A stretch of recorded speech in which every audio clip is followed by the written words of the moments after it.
This afternoon, we begin on our roads because the National Road Safety Authority has directed 6 metropolitan, municipal and district assemblies to seize any acts of omissions that directly or indirectly permit the unlawful use of tricycles for fare-paying passengers services. The authority has, following that, threatened it will not hesitate to seek an enforcement order if they fail to carry out the required remedy within a month of the directive. This follows concerns of the increasing number of crashes associated with the commercial use of tricycles in some parts of the country.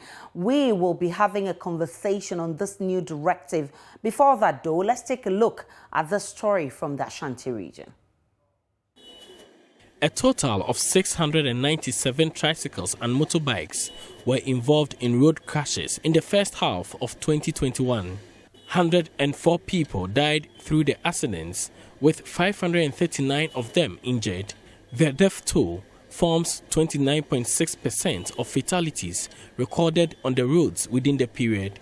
This informed the special operation by Ashanti Regional Security Council to deal with the incidents. Simon Osei-Mensah heads RECSEC. If you go to most of our health facilities in the regions, most of the accidents being reported are caused by these 3 vehicles. As a result, Regional Security Council, we decided to take some measures and sanitize the system.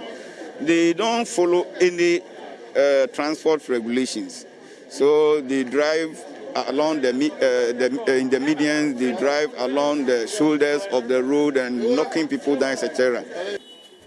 The Police Motor, Traffic and Transport Department has since stepped up efforts to deal with the fatalities by ensuring adherence to traffic regulations. Chief Superintendent Emmanuel Edubuahin explains the special assignment revealed majority of commercial riders, popularly known as pragia, operate without license, increasing the potential of accidents. Any arrest has to end at the law court. So when you are arrested, what we do is that we give you opportunity to explain why we think you have offended the law and why you also think that you haven't offended the law. So we take your statement and we investigate. If we think that we have a case, then we proceed to court and then the court will decide.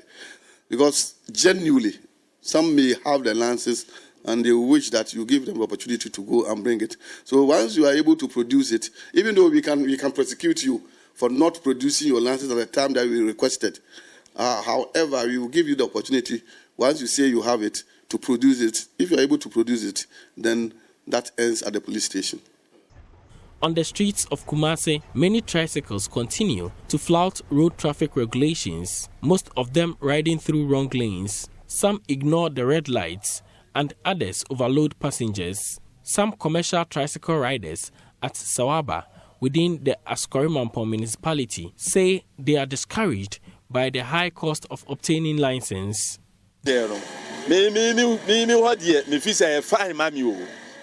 I think the operation will be beneficial. Some people are riding with fake license. Others flout the laws. So it is good for us to be brought to book.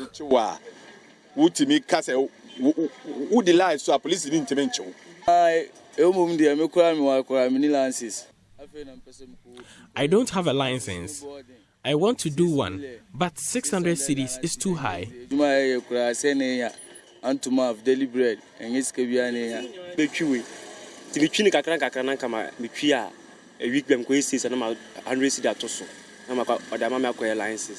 Driver and Vehicle Licensing Authority has revealed many opt for premium service at a cost of 600 cedis, but the riders will have to attach some level of seriousness in acquiring the license since their daily bread depends on it. Many argue the tricycle business will have to be regularized to deal with the high incidence of flouting of road traffic regulations. For JoyNews, Nanaya Ochima, Kumasi. Let's have a conversation on this one. Kwame Kodu-Etuahene, he's head of regulation, inspection and compliance at the National Road Safety Authority. He joins us via Zoom. Mr. Etuahene, thank you so much for joining us this afternoon.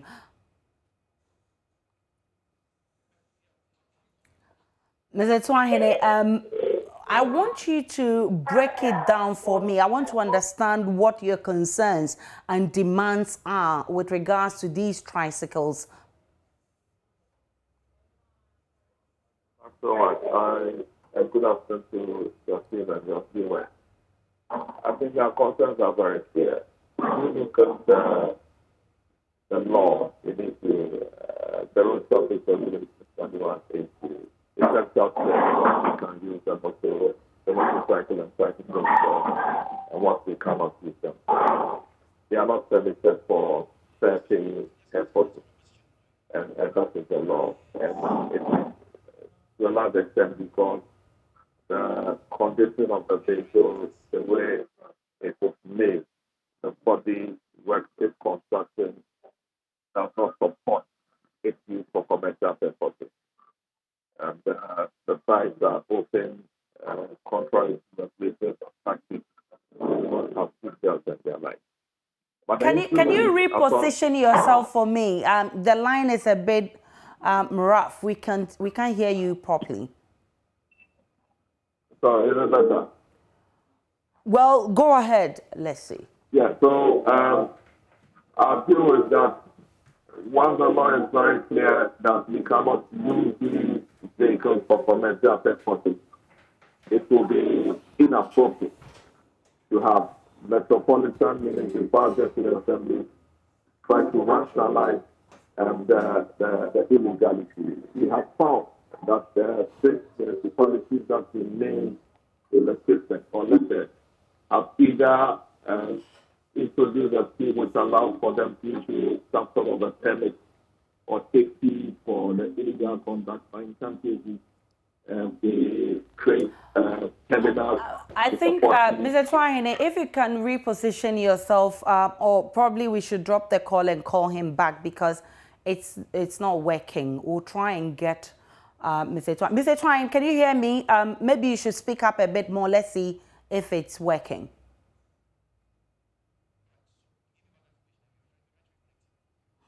All right, so Mr. Twahine is with the National Road Safety Commission. He's talking about how our tricycles operate on our roads and which he says do not conform to the position of the law.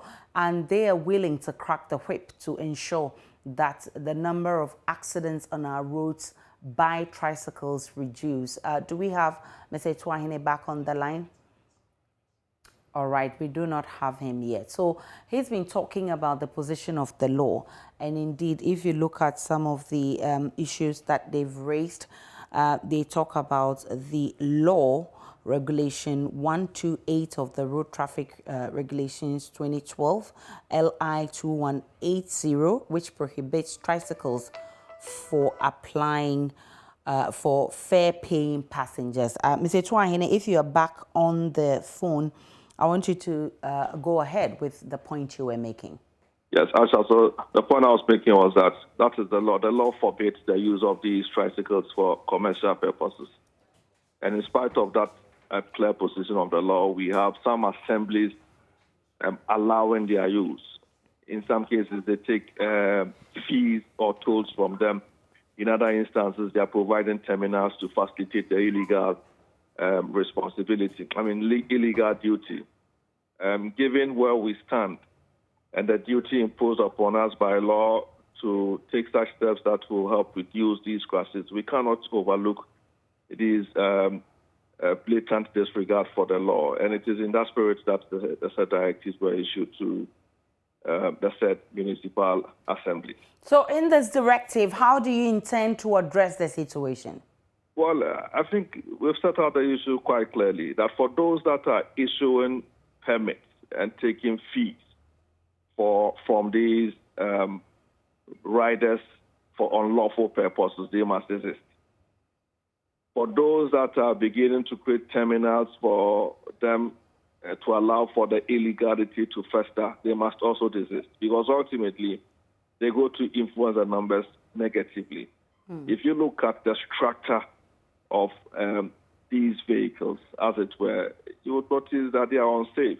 I mean, they have very open sides, very little or zero protection for occupants. They do not have seat belts for riders or passengers. And these are basic necessities that will go to protect the occupants. And as an institution that has responsibility to promote safety, institution which has a duty to ensure that accident numbers come down, we cannot overlook that. And we have every expectation that they will see reason in these directives and do the needful within the time frame that we have so advised. What kind of engagement have you had with them? And have you also shared the statistics on our roads with regards to accidents caused by these tricycles with these MMDCAs? Yes, I mean, we have consistently engaged them. That's part of what our regions do on a daily, on a regular basis. And the assemblies have transport departments. And you would assume that they should be very much on top of the law on these matters. In fact, it's just about 6 of them at present. We think that in spite of their knowledge of the law, for other reasons, they have the tendency to overlook it. But we also have a duty to point out these breaches to them.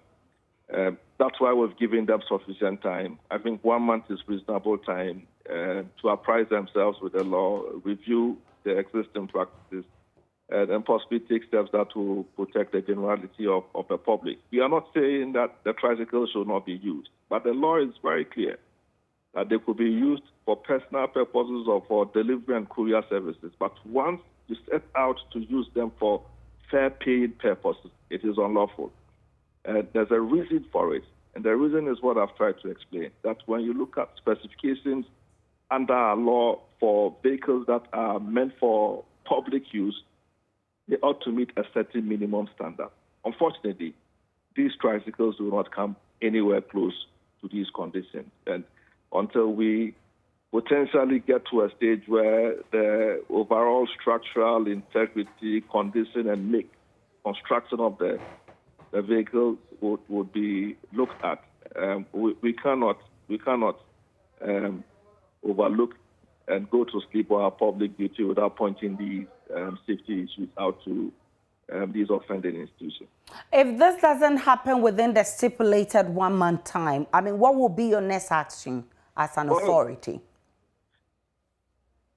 The mandate we have under Act 993, this is one, that we should issue compliance notices when we feel that there are certain conducts that put the public at high risk of a crash. The second is to engage the offending agencies. But ultimately, we have the opportunity to go to court to seek an enforcement order. So worst case, if we do not get the sort of response that we expect, there's every likelihood that we'll head to court to get the court to make the appropriate orders to these assemblies. How about the importation of tricycles? How are you dealing with that? Well, that's what the point we make, that the law does not forbid their importation. What the law does is to restrict their use. So we cannot say, for instance, that tricycles should not be imported into the country. No, because the law supports their use for delivery and courier services. So to the extent that someone intends to bring them in for courier and delivery services, that's fair and good.